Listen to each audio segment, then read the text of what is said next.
কি ব্যাপার সাত সকালে তোমরা এবার কেয়ার নালিশ লয়ে আইছো? চেয়ারম্যান সাহেব 7 বেলা নালিশ থাকতো না। এই শ্রেণীটার 5 কাঠা জমি আছেন, এই শ্রেণীটা নষ্ট করছে। ছেড়ার নামে 50 কাঠা জমি আছেন, এই শ্রেণীটা নষ্ট করছে। এর একটা উপযুক্ত বিচার চাই চেয়ারম্যান সাহেব। উপযুক্ত বিচার করা লাগবে চেয়ারম্যান সাহেব। তোরা এই বিচারে লাগিয়া সাত সকালে আমার কাছে আইছস? চেয়ারম্যান সাহেব এর একটা উপযুক্ত বিচার চাই। তোমরা কাহিনীটা আমি বুঝতে পারছি। সেরি মিস কল মারে, সেরা ব্যাক করে। এর লেগে সেরা আর 50 কাঠা জমি বেচন লাগছে। আর যদি সেরা মিস কল দিত, সেরি ব্যাক করতো, তাহলে সেরির 50 কাঠা জমি বেচন লাগতো। এটাই তো কাহিনী।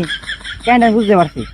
আরো তোমরা সমাধান আমি করতেছি, বিচার সমাধানটা। চেয়ারম্যান সাহেব তাইলে এই কাহিনী, তাহলে তো সেরির ব্যাগটা দোষ, সেরির উপযুক্ত বিচার হওয়া দরকার।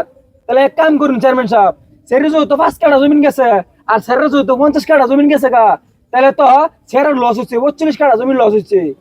দুই সেরি লগে লগে কল ব্যাক করতো, তাহলে সমান সমান হইতো। তাহলে একটা আমরা বিচার করে দিই, এই সেরির 45 কাঠা জমিন এই সেরের লেখা দিন লাগবো, না এলে সেরা লস হইব। এই বিচারটা করুন, এই উপযুক্ত বিচারটা করে দিয়ে যায়। আহা, তোমরা যেহেতু আমার কাছে আইছো, তাহলে তো উপযুক্ত বিচারটা তোমরা পাই ভাই। চিন্তার কারণ কি? আমি তো আছি। চেয়ারম্যান সাহেব আইনের গুগল আমরা উপযুক্ত বিচার পাইছি। এই সেরি যে পর্যন্ত এসারা 45 কাঠা জমি লেখা দিত না, এ পর্যন্ত আর দুইটা এসার পাই না। এরা দুইটা আইনের গুগল জমাতে হয়ে গেলাম। তাহলে এখন আমরা যাই, এই সবাই সকাল আয় তাই আমরা চেয়ারম্যান সাহেব বুঝুন দিয়ে বিচার করে আমার কাছে যেহেতু আইছো, উপযুক্ত বিচার পাই ভাই। আমি যাবি না, হ্যাঁ? আমি বললাম ওই এলাকার গণ্যমান্য অগণ্য বিচারক, চেয়ারম্যান।